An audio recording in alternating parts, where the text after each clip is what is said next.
Setting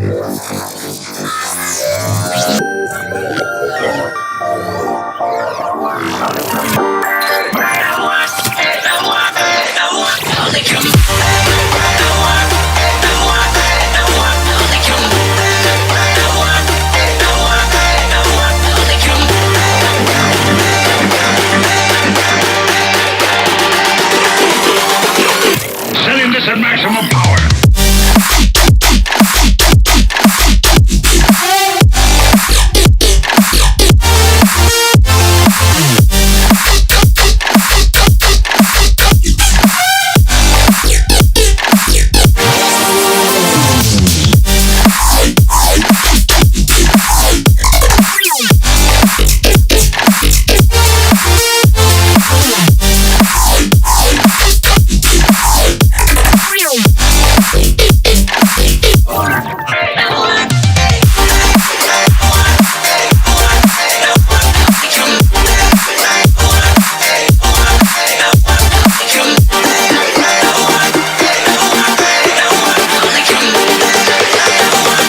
Laser and charged particle beam weapons.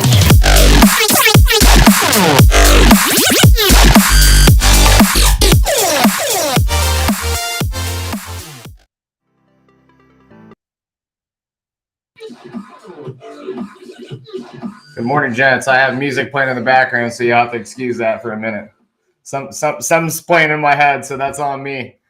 Well, good morning. We've arrived at another Friday, so technical difficulties.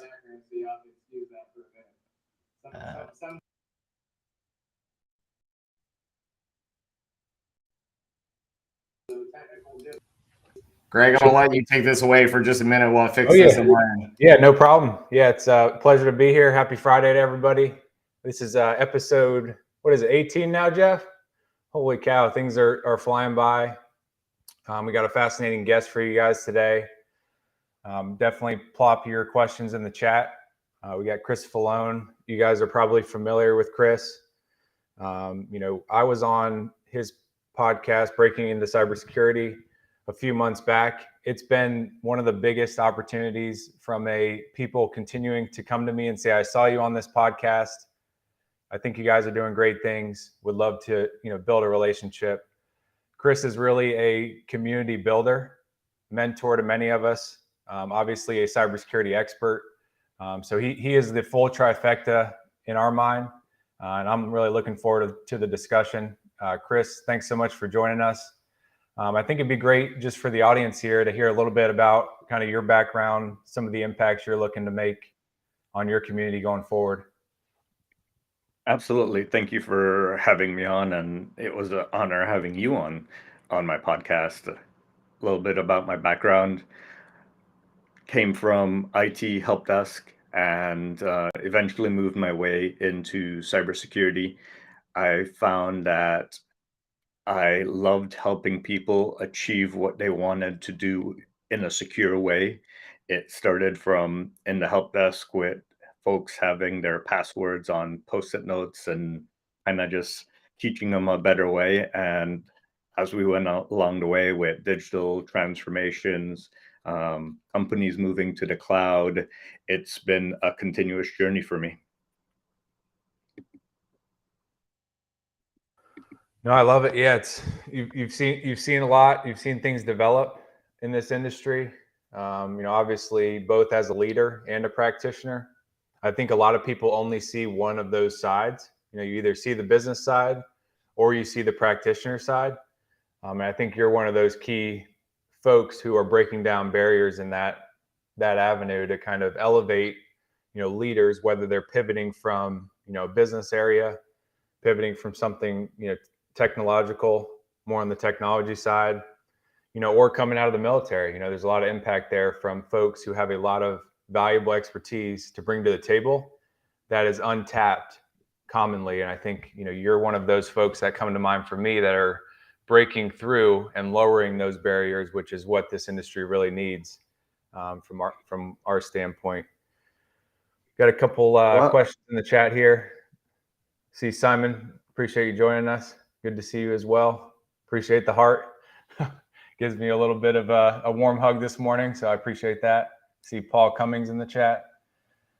I had to laugh this morning. I think I'm back up to speed, so my apologies, gents, around the table. I think I missed out on the coffee cup cheers, but I'll hit the screen with it. There you go. Love it. Perfect. And yeah, I mean, I think it'd be interesting to just find out.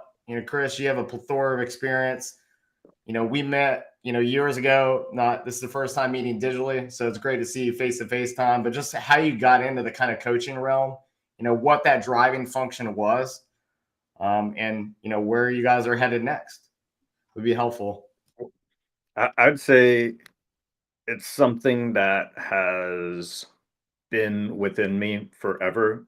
Folks have always come to me for advice, even when I was the youngest help desk analyst in the company. I was the one driving the change, driving the innovation, and individuals would come to me saying that this is what you're looking to do, and I'd talk to them and just find out what really drives them to help motivate them from their core to achieve their mission versus a superficial goal that's out there that you're trying to work towards that once achieved will really bring them nothing, maybe only a piece of paper.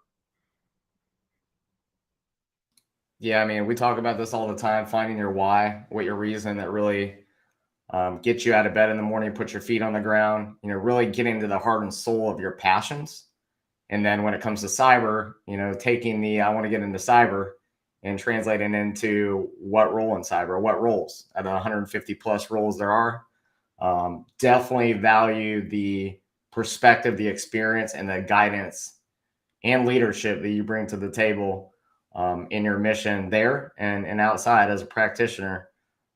We're very much alongside that path, as well as Simon Lindstedt and the great guys at InfoSec Live, to really break down that barrier to help folks, right? There's plenty of people, and we'll get into this here shortly, is that do we actually have a talent shortage, or is it a facade that we're failing to potentially train and create that pipeline? We're passionate about that because we want to leave a lasting legacy and an impact to the folks that we serve, but the communities around us. It's all about community to us at the end of the day. So we value, your inputs, your continued dedication to that cause and mission.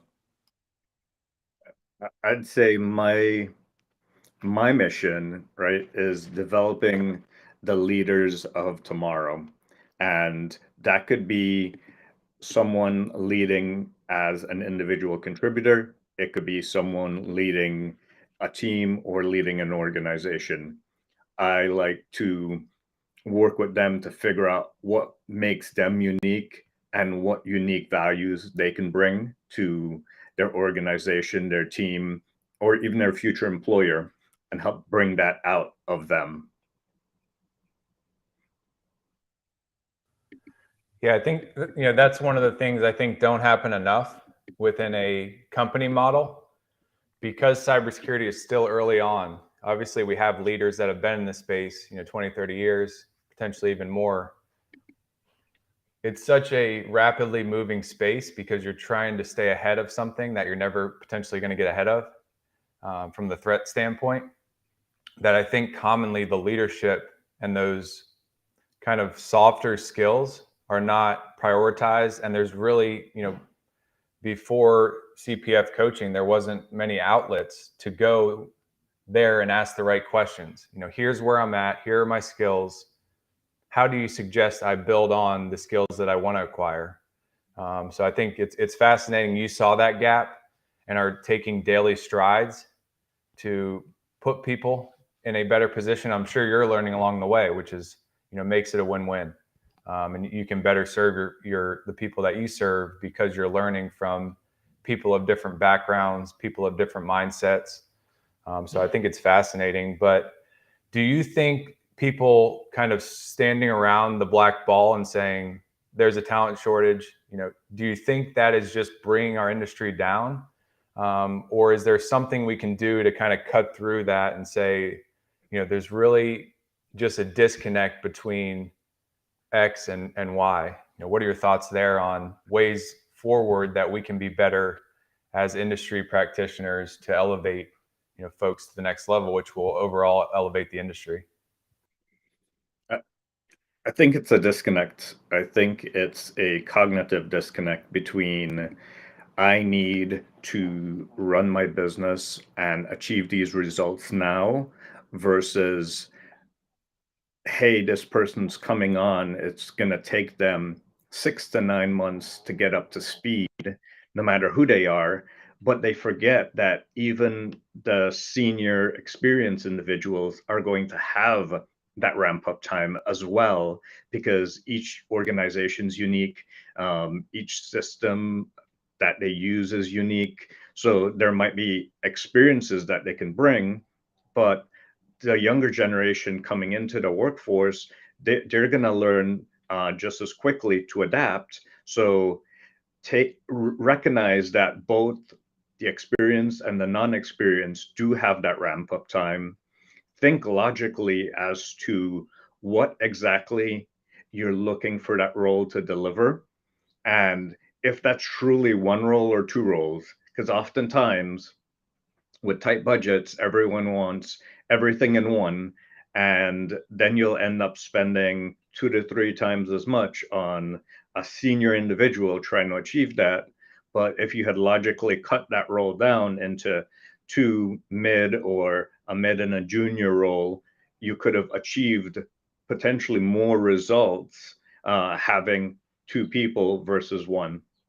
And it would add resiliency to your workforce at the same time. Yeah, I think it's an important point that you mentioned about the ramp up time, that it's needed on both sides of the table, whether that's senior leadership or the folks coming into your organization. Many times you see in these job recs that it says, somebody that's ready to hit the ground running. I kind of have a head scratching moment. What does that look like? You have to get adjusted to, you may already know, hopefully, that what the business does and what it focuses on, product, tool, service, widget. But to get accustomed to the culture, how processes are executed upon, it takes weeks, to even get a CISO up to speed, right? So I think it's critically important to know that, to provide those outlets for those folks that, everybody is going to take some time to get adjusted and get their feet on the ground. Well, you mentioned even a CISO, and especially a CISO, because a CISO coming into an organization doesn't just have to do the cybersecurity function. They have to know the business. They have to know what drives the business. How does this business create value for its clients? And then what are the ways that they can enable this value generation in the most secure way possible? And then that also involves building relationships with all the stakeholders across the organization. And unless you're in person, those relationships take considerably longer to build in a remote environment. Um, that being said, companies are looking to take advantage of that remote environment so that they have access to talent from across the country. But there's some pros and cons to that. And you're seeing some companies are starting to move back to the office so that they can try to build that kinship. But then there's a whole different aspect when you look at the intergenerational divide. Me and you, we've grown accustomed to this. We're happy, we're comfortable, we have stability for our family. The younger generation, they're more fluid. They don't mind working out of a Starbucks or working wherever, and forcing them to come back into the office just to have a meeting then creates friction for them. So you have to try to amend the different perspectives of the different generations and have them come together to create that optimal output for a team. Yeah, we talked about diversity, equity, and inclusion. We're definitely big on that. Is that creative minds from different backgrounds, different circumstances, different looks, they all drive effective output if there's the right leadership in place, providing them the platform for that. So, kind of looping back to what you said, that if somebody wants to work remote, hybrid capacity, that doesn't necessarily stifle the output. It's about, I think, contributions at the end of the day. And effectively serving the end line of that, which is your customer, partner, client. Do you see the future in the world of Chat GPT and such, and we can go off on a separate tangent there, but being remote, a lot of overhead of having those traditional brick and mortar office spaces is just now weighing down the company budget. They're trying to cut costs. And, do you find that that's going to be sustainable to bring people back in a hybrid capacity? Or, is it going to be tomorrow where, hey, look, remote is going to be the future again? I think the hybrid is likely here to stay, whether we like it or not. You'll have organizations that will consolidate their real estate holdings, potentially have a smaller footprint for a major corporate office, but they would still want their stakeholders to come together at a certain time. They might just have to plan those activities because really coming together, you build a different type of bond than if you were just remote. There's a tighter connection between humans when there's face-to-face interaction. So there is value in that. There might not be value in them coming to that office every day because if their other stakeholders are across the country, they're going to the office to sit back in front of a screen to Zoom with someone across the country. That doesn't make sense. And if you force people to do that, it causes friction in their mind with regards to their role and if this is really the type of role that they want. Yeah, I think that the 3+ years or so, I know we're still in the mix of COVID, but has taught us that, there's real life living that goes on for folks, whether they're balancing 3 kids, their house is on fire, but they're still trying to conduct a webinar. That is the real authentic, world that people live in. That it's, I think it's somewhat been refreshing because it just shows that if your kid comes in during a, video con, that this is how people live, right? And this is what they balance between, talk about work-life balance. This is the authentic self and the struggles and the opportunities that they have in every day. So I think having a strike and a blend of that is great. We find the value of shaking hands, looking people in the eyes, and having that face-to-face dialogue. So I definitely think hybrid will be the next wave of mainstream activities when it comes to how businesses operate. I'm curious, when it comes to training, I mentioned Chat GPT. That's the big hype right now. Bing's using it. Google has their own flavor of it. Do you feel that the future kind of training pipeline or onboarding process will be utilizing artificial intelligence in the future? Yes, to some extent or another. You have companies that are already using artificial intelligence to drive their IVR, to drive their retention of customers by sending them social media feeds or sending them mailers just at the right time. There's AI in programming and cybersecurity and other industries. We can't stop that evolution. Just like when PCs came out, we couldn't stop them becoming the main way for businesses to create value in an information age. What we'll have to do is adapt. There'll be different types of roles. There might not be the mundane SOC analyst type role because that might be automated out, but then you'll have more sophisticated threat hunter roles where now you need the intelligence that the artificial intelligence doesn't have to be able to do that type of threat hunting. You'll have other creative roles where while AI can help you generate some content, you still need to tweak it to the audience that you're delivering it for. Things like that. So there's going to be AI involved in programming and cybersecurity and industry, but it will just have to adapt and be a way to make our process more efficient, but humans will still be in the loop. Yeah, great. No, I love it. I think I see that. I see the mind just churning. no, I think a lot of different angles to go down. We could talk about AI and Chat GPT all day. We did that last week, and we'd love to have you back on the show to dive a layer deeper there, because I think when we consider exponential technology like we're going through now, like these different revolutions that we're going through from a technology standpoint, I think what it's done really productively over the past year or two is it's made people realize that they don't have all the answers, that it's almost exponential leadership. And I think you're at the perfect position to be able to help leaders adjust to these exponential technology developments. But it requires the leaders to ask questions. Commonly, 10, 15 years ago, maybe, the leaders that I was surrounded with when I, got my first job, or, went out into the economy and said, hey, I'm ready to be, a contributing member, it seemed like everybody expected the leaders to have all the answers.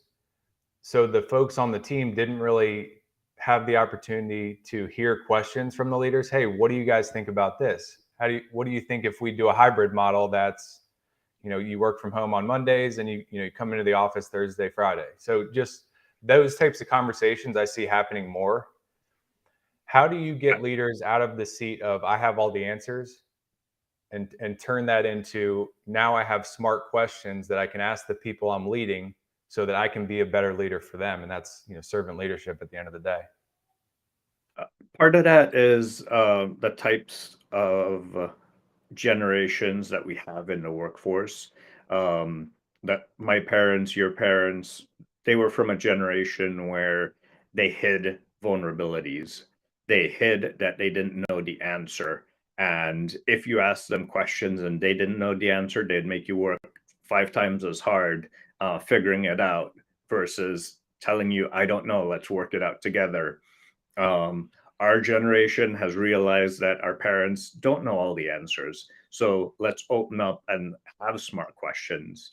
The next generation is, well, our parents don't know the answers for sure. I could go out and ask ChatGPT, or I could go out and Google that. Like they're considerably more fluid in admitting that they don't know things and how they're going to go figure it out. So it's about taking advantage of the experience from the older generations, the vulnerability from our generation, and then the fluidity to adapt of the next generation, and bring them all together to create a really cool, diverse workforce. I love it. Because one of the things that we see for folks coming in is there's ageism, there's sexism, there's all sorts of isms. And if we can bring that diversity together, we could take advantage of those different isms for the value that they bring and create a great workforce together. Turn the negatives into positives. I love the ism, because I think there's a lot of isms whichever way you look at it.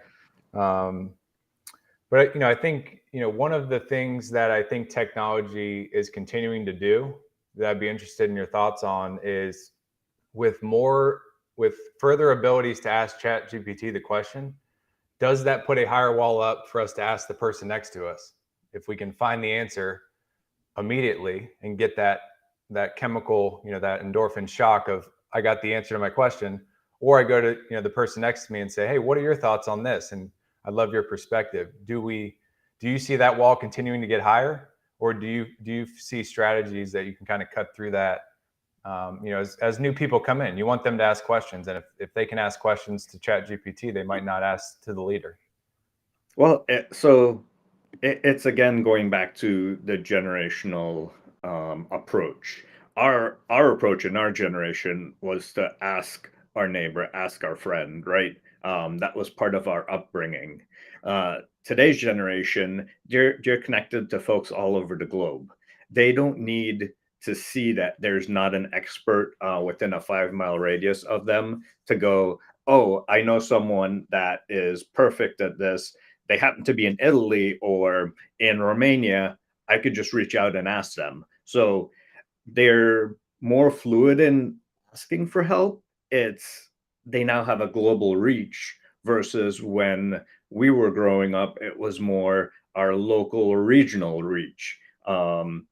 We had a bigger reach than our parents did because we started accepting technology as we were growing into the workforce. So it grew, but now it's global. So we have to take advantage that while they might not ask our neighbor, they could find the answer somewhere. So enable them to do the troubleshooting, enable them to figure out the problem, and don't think because they're not necessarily asking you for help that they're not getting help. But you do want to ensure that you're integrating them into the process, offering help. But if they say, "Oh no, I'm working on this, I'll figure it out," let them do it. Right? Just don't think that you're being antisocial or not reaching out to you for help. You have to try to work with them and take advantage of the way they work. I think great points. You were talking about kind of giving them or tasking them with a duty or assignment and letting them go kind of figure it out allows us kind of the creativity and that spark to we'll call it add fuel to the fire. We're Well, big on I think it's different. I think it's different than tasking them, right? Tasking them says you move mouse from left to right. That's the task. The problem is, hey, this machine over here doesn't have a mouse. How can the user interact with the machine? Well, they'll figure out that there's an extra mouse over there and they'll deliver it. So you provide them with the problem and they'll figure out a solution. If you're tasking them, it'll feel like you're being micromanaged yourself. You don't like that.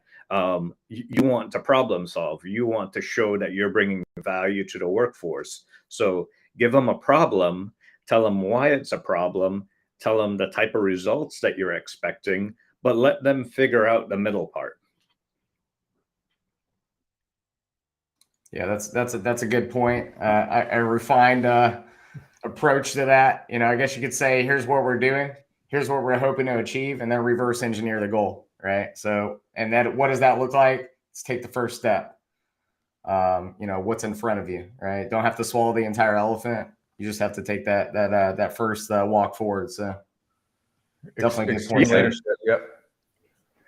And while I'm here, I do want to give a shout out to the whole Cyberhuman Initiative, which is a non-for-profit that I support with Paul Cummings. One of the things that we do for veterans as well as others transitioning into cybersecurity is kind of provide them with a roadmap, a guided path to figure out their role in cyber, and just figured I'd throw it out here while I have some screen time. Yeah, we definitely value coffee cup cheers there. Paul has been instrumental, on the ground floor, and it's been very much a pleasure to meet folks like yourself that are contributing to that cause, experts, leaders that are leading from the front and in that organization. We've definitely been very much a proponent of the whole Cyberhuman Initiative. Whether that's feeding our apprentices to that program directly, or directing them from the get-go after having kind of a discovery discussion with them to find out really what their why is and what they want to potentially do. If that's not with us, that's fine. But at the end of the day, our goal is to make sure that we direct them to the learning that they want to experience and then the resources that come with that. So definitely appreciate everything that you and the team are doing. Yeah, I think one of the best things about this industry, obviously the people are incredible because it takes passionate folks to accomplish, security outcomes, things of that nature for these organizations. But I think it's the clarity that folks like you, Chris, Paul, Simon, the clarity you guys have on your what and why. I think a lot of times we get stopped by the how, because the how is a continuous process that constantly requires, adaptability, being able to ask the right questions. But I think, yeah, exactly. Yeah. Because you guys have so much passion for what you're doing, the what and the why is so clear. And I think that's inspiring to me. And then, collectively as a community, we, come together, figure out the how. And I think that's what makes this industry so great to be a part of. And I'm glad to be a member of it. I thought there for a second he was pointing the Y to me because on the screen it says why is Jeff here in the conversation? No. Just all in good fun. Figured we'd enjoy a laugh. Oh yeah. Yeah, and the one thing I'd tell you is, okay, a question from Paul: how do you attract more youth when it comes to STEM programming centric? That there's much more than cyber. So right now, I know my son's at this age where he's playing Minecraft. He's getting creative in it. In the beginning, it was just about having adventures. Now he's evolved to where he's building, and he wants to figure out um, what are those ingredients needed to make that special formula to get that next brick or whatever in Minecraft. So he's doing the research, he's figuring it out. So it's doing things like that at a young age to show them that it can be fun. It could be a game. You could be building and solving a problem while doing a game. There's we've done Mark Rober has a company where they send pieces to a kit and then provide them with instructions and like a science video about what's happening in that, and they can make tripwires and launchers and all sorts of things. But they just get pieces of wood and plastic, and they're the ones to put it together.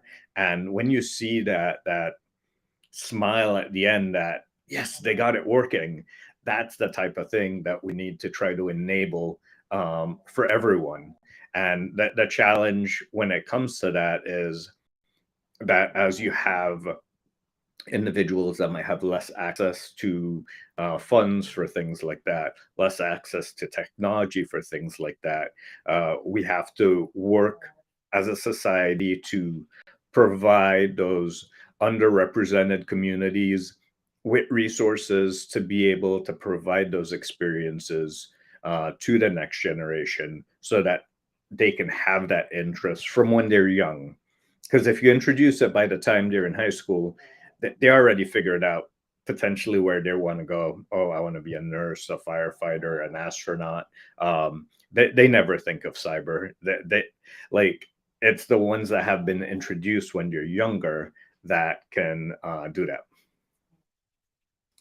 Yeah, I think when you talk about well, first of all, Chris, how old's your son? He's 8. Awesome. So I think that just the fluidity of the young child brain and the ability to want to do whatever they can dream up is awesome, right? So we recently went to a goal setting workshop at the beginning of the year with somebody from the Vistage group, and made an important point that if you ask somebody in their maybe 20-30s, what do you want to do? They have that directed path, because maybe that's because that's really what they want to do, or they found their why, or maybe that's because people have said, well, you can't be a NASCAR driver because, that takes 20 years of experience. But if you ask a kid, what do you want to do? And they're like, I want to be an astronaut, like anything and then tomorrow could be an architect, right? And then maybe they find out that they just want to build rockets, right? So I just think it's really, really awesome to experience it at the ground floor, to give them the toolkits, and again, making sure that those folks that don't have those resources, that's available to them, and just seeing how they blossom, whether that's STEM or outside of STEM. And I would personally like to give a shout out to the Cyber Bytes Foundation. Amanda Sowitz, about 2.5 weeks ago, I personally went up there to right outside of Quantico, and I encourage folks that are in the local area to at least, reach out to Amanda, the team over there. They're a small team, but they're very nimble. They're providing great opportunity for military and folks just generally that want to experience STEM type opportunities. Definitely went up there and, seeing that it's not just a cyber flavor. It could be, AR, augmented reality, VR, putting these Oculus goggles on, seeing what that environment is, building Raspberry Pi drones. Like, they have so many different opportunities there. It's kind of ridiculous, and it's all free for folks as a kind of nonprofit. So definitely another great opportunity to get plugged into learning at different ages in that life cycle development for folks. And the other thing I would say is higher education training like this isn't for everyone. There's people that they work with their hands, so working in a trades is better for them. There's people that learn differently, so they can't learn from reading. They have to learn from doing, or they have to watch a video 100 times to hear what's happening to figure it out. I'm an auditory learner, so I've figured out listening is the fastest way for me to absorb information. But that took until I was like in my late 20s to really hone that in, and that made school such a challenge. So I think figuring out like how you learn best and really trying to enable that as soon as you can is highly recommended. I think that's that's a foundational item that we don't learn early enough. I believe, and there's some folks out there, and Paul talks a lot about kind of the trade school concept and how you build those foundational mental models that overall set you up for success in whatever you're passionate about. I think one of the things in this industry is we're seeing a lot more folks to look up to that are not just the hacker or the person that people see in magazines. So when they think about, oh, I want to be in cybersecurity because I saw it's the highest paying job on USA Today, and it looks cool that I get to play with technology and do some hacking stuff and break things down and rebuild them. That's what's bringing people into the industry. But I think there's a lot more folks nowadays talking about GRC and the business side, and there are other technical areas that are not hacking. You could be a vulnerability assessor. You could think about rules and configurations. You can look at the network and really be able to understand the whole sphere of it and how to protect it. I think that's pretty cool, probably because I'm passionate about it. But I'm looking forward to hearing more folks come in and say, I'm really passionate about looking at things from a high level and breaking them down, finding gaps, and helping these business leaders understand the unique mental model that I've been able to build, through these trade school concepts, through these, different training programs. Some people, like you said, Chris, don't like to read. So how are those, how do we set up those resources, and how do we continue to set up those resources so that it's accessible to every single learning modality, learning method? Would be interested in your thoughts there on, I know with what you're building, but any breakthroughs that you've seen and kind of getting people out of that, I just want to be a hacker, to kind of now I want to be a leader in this space. Well, that's why the first thing I do with my coaching, and then the first thing we do at Whole Cyber Human Initiative, is to figure out their why, because their why will help guide them into potentially which side of the color wheel you're going to end up. And then from there, like, say it's red or blue, then you figure out, okay, where in the blue, where in the red. There's such a variety.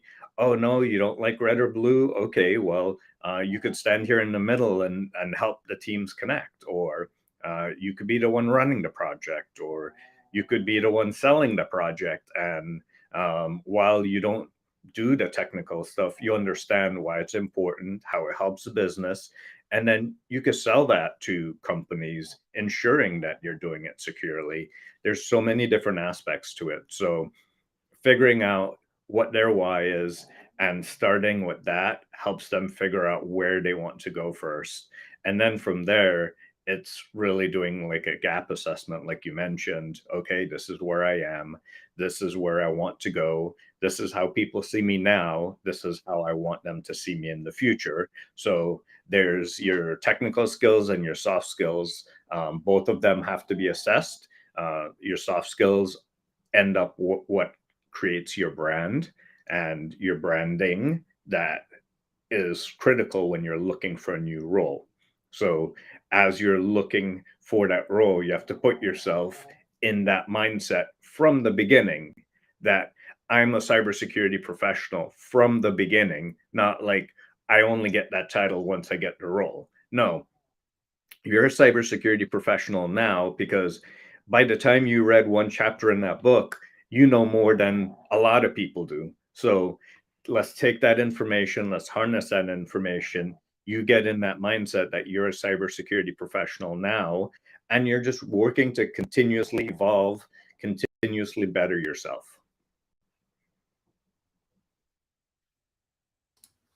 Yeah, I think I see that Greg taking frantic notes. yeah, I'm taking this as well. Greg and I like to put a pin in it for revisiting later, or somewhat rabbit brains at times can kind of get us down the deep dark path. But yeah, I mean, I think that recognizing that they have a ever evolving skill set that they may not know at all. Quite frankly, if we're being honest, none of the even experts, or we'll call them schmees, know it all. If we're being honest, we all have a lot to learn, especially as every second, every millisecond, this stuff, the way threat actors, the way people are getting into networks, the way businesses are evolving through technology, it's changing. So There's programming languages that are being developed on a daily, weekly basis. There's companies that put out job listings for someone with 10 years experience in a language that just came out 2 years ago. They're expecting the world, but they have to understand, like, this is an ever evolving space. And just because you don't know one specific language, it could be based on another language. And there's a lot of similarities, just like speaking. There's a lot of languages that come from that French or that Spanish base, and connecting them. If you spoke one of those languages, you can then easier understand that other language.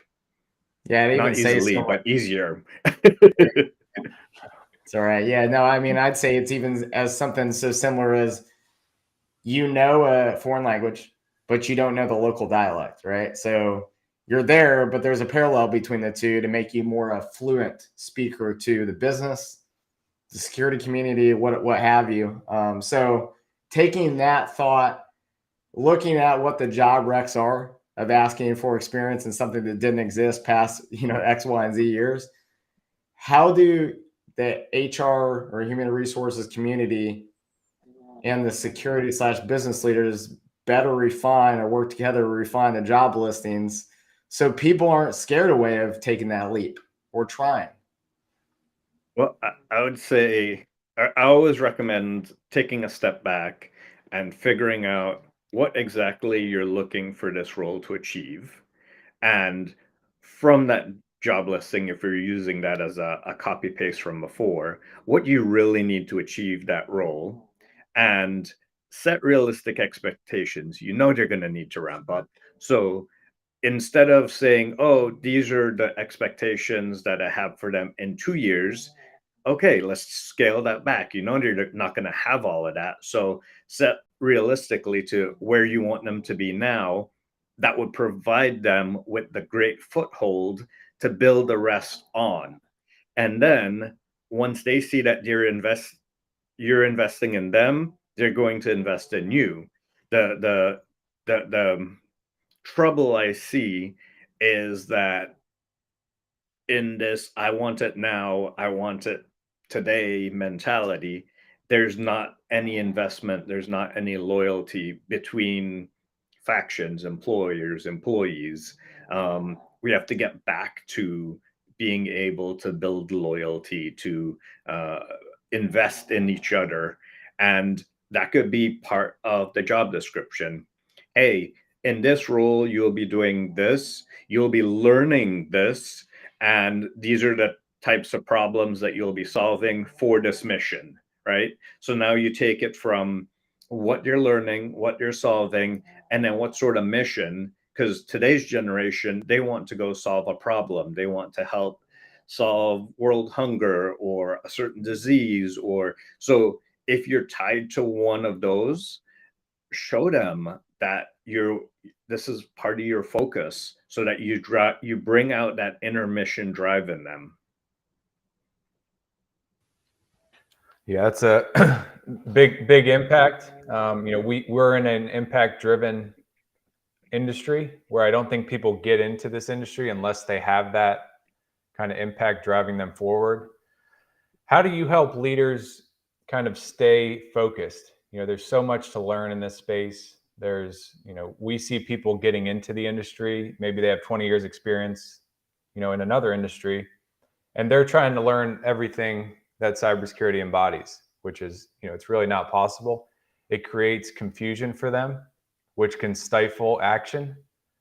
So I know it stems from the why. They have to figure out, how they learn, what their why is, and that leads to the competency area potentially of what they would be good at. But anything that you've come across to kind of rein people in and say, you don't need to know all this, and I think you hit on a key point there where when you lay it out like that, the things you're going to accomplish, things you're going to learn, the missions you're going to achieve. I think that simplistic mindset, I think, is so important in this industry. I'm not sure, any kind of breakthroughs that you've had in getting people there and just kind of slowing them down to say, here's what you need to be really good at now. Here's what you're going to learn next. And then, here's how you can apply that to a overall mission. But it's the same thing for leaders, right? There's CISOs that are focused on building up from a startup. And once they've built up, for them, their drive is done in that organization because they already built it up. They don't want to maintain. There's other people that are really good at maintaining. So they'll then come in and maintain that program. And then there's other people that want to optimize.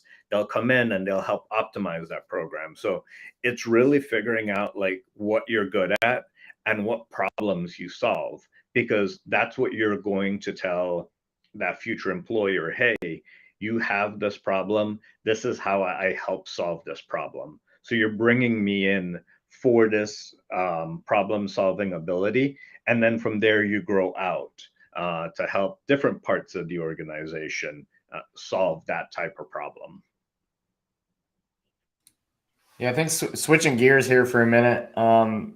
Chris, you've been a security practitioner, knee deep in the industry, helping businesses, helping customers navigate this complex stuff. So what would you say some of the biggest challenges security leaders, and we kind of touched on this a little bit, but security leaders and security teams face currently, top of mind threats, what have you? Well, it goes back to, how does an organization generate value? Most of the times, there's struggle in identifying what's the core application. How does that core application generate value? What sort of data flows through it? How sensitive is the data that flows through it?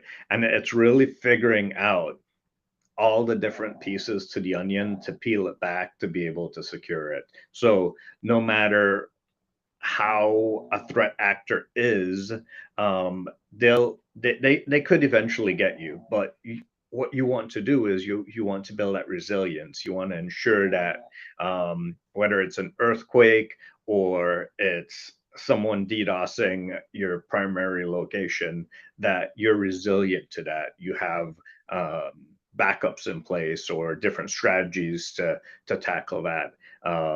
So that's what I see the challenges being, especially in a cloud first, SaaS, this everything environment. Now their core data is everywhere. And it's almost like, okay, let's start pulling it back in. Do we really need 10 different software as a service providers to share our data with our vendors? How about we integrate it into one? And like solving that business problem. I know you need to get it out there. I know you need to have this functionality. How can we provide you with this same functionality with a more closely monitored application that we can ensure that our sensitive IP is not flying out the door, going to China or whatever? Yeah, it definitely requires the conversation. I think those are some fascinating questions to kind of start that conversation or further it, take it to the next level from that standpoint.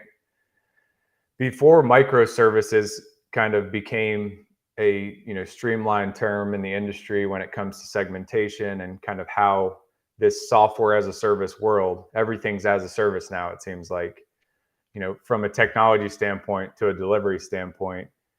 I remember, 3 or 4 years ago, going to a SaaS provider and saying, how are your clients segmented in your environment? And they were like, what do you mean segmented? And all these companies, hundreds of companies, are all playing together in the same pool, just sending their information back and forth, and it was working. So nobody asked the question on, what does this look like? How is it architected? Where's my data sit?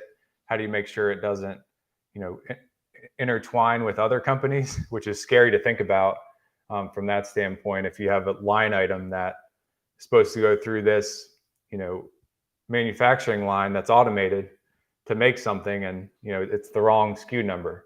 So I think everything's kind of commingling.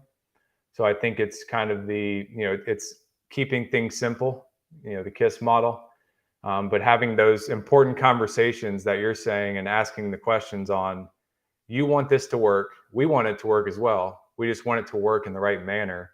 And I think when that happens, it builds trust, and that builds strong culture. And that's what, as we continue to row forward, all of us together, down the river, up the river, whichever way you look at it, I think that those are going to be critical aspects of building a great culture, both in the industry and in the individual companies that we all have the opportunity to impact.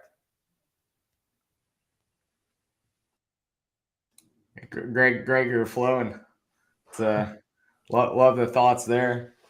We typically ask folks, that we bring on the show, Chris, just kind of round out the conversation, what security means to them. Security has different, or that layer of protection has different elements to it.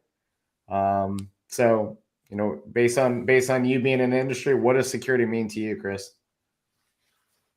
Security to me means being able to do what I want and not being worried that either someone's going to stop me from doing it when I want to do it, someone's watching me doing it when I do it.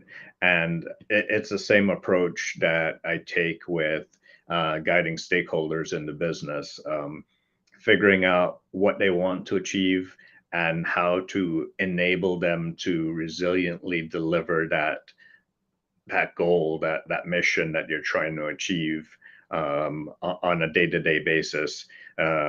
Starts with safety, just like with humans. There's psychological safety. There's safety of the systems. There's functionality. So figuring out what we need to do to make it safe, and then from there, what could we do to make it function? Because if it's too safe, you end up throwing it in the ocean and no one can use it. So you still want it to be able to interact with and function with. So you want that functionality to be there. So it's that marriage between the two.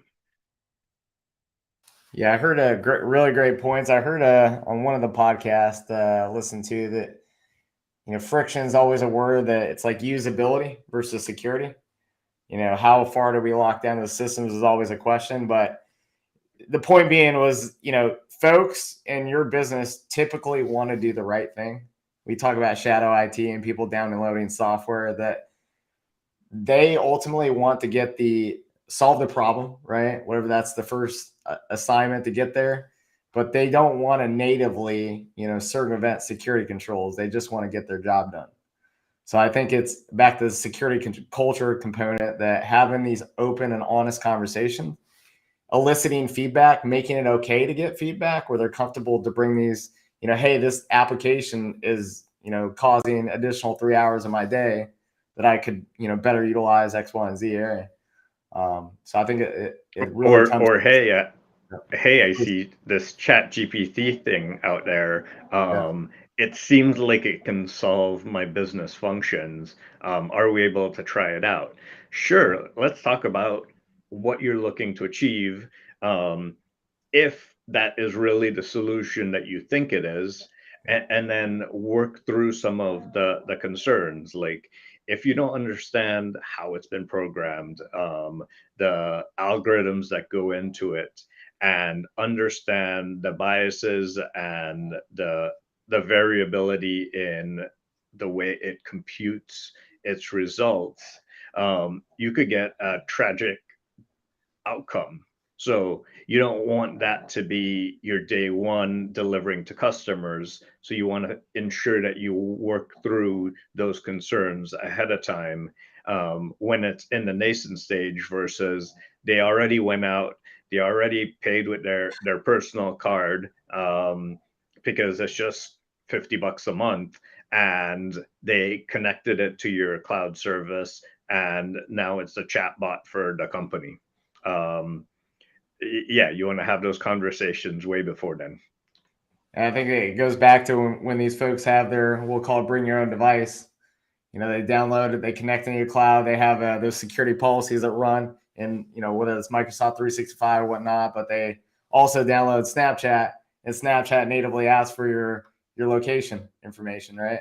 And Just TikTok. again, having that conversation first and saying it's okay to bring new innovative ideas, applications, software to the table. Let's talk about it. I'd rather you do that than my security team panic and try to inventory what we thought we were supposed to have, right?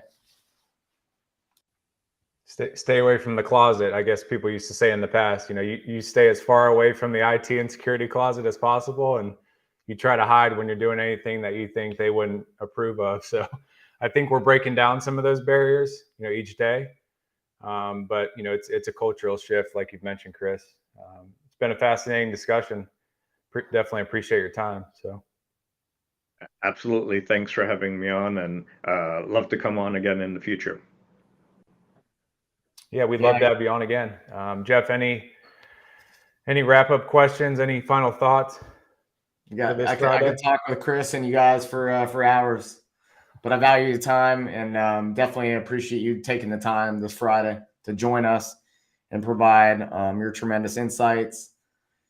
Definitely would like to see how people can find you, Chris, how people can get started in your coaching, if that interests them. We'll start there. Well, CPF-coaching.com, easy way to find me. I'm also on LinkedIn. I'm on Twitter, Chris_Foulon, and CPF Coaching, many other places as well. So that's the best way to find me. And to take that first step, he has a fantastic newsletter that I'm personally subscribed to. There's a lot of healthy free content to just start that question of, or answering that question of why.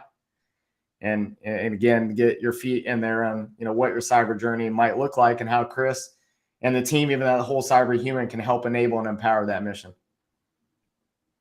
So I guess round things out, you know, I'd like to know, you know, who's been the most influential person in your life, Chris, and why? I mean, some of the folks that have invested a lot of time and energy in me have been folks like Alan Alford, Gary Hayslip, Chris Roberts, a lot over in the TinkerSec community. They've invested a lot of time in me, so definitely have to give hats up to them.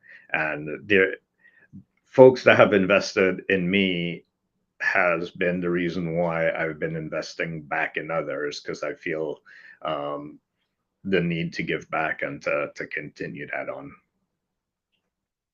Yeah, that's a healthy list of folks. And I'm sure that you have your personal board of directors that we talk about, and then you have your professional board of directors, people that can help grow you and get you to that next level that we talked about earlier on. Again, Chris, been fascinating discussion.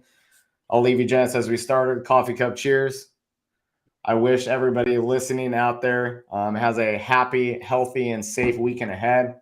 We want to thank you again. Follow our content if you're enjoying what we put out to the world. And I definitely encourage you to reach out to Chris. Chris is always an open door to help in whatever way possible. And with that, Chris dropped, but we'll leave it like we leave every other episode. Make it your mission today to make somebody else's day better. And with that, have a great weekend, everyone. Thanks, everyone.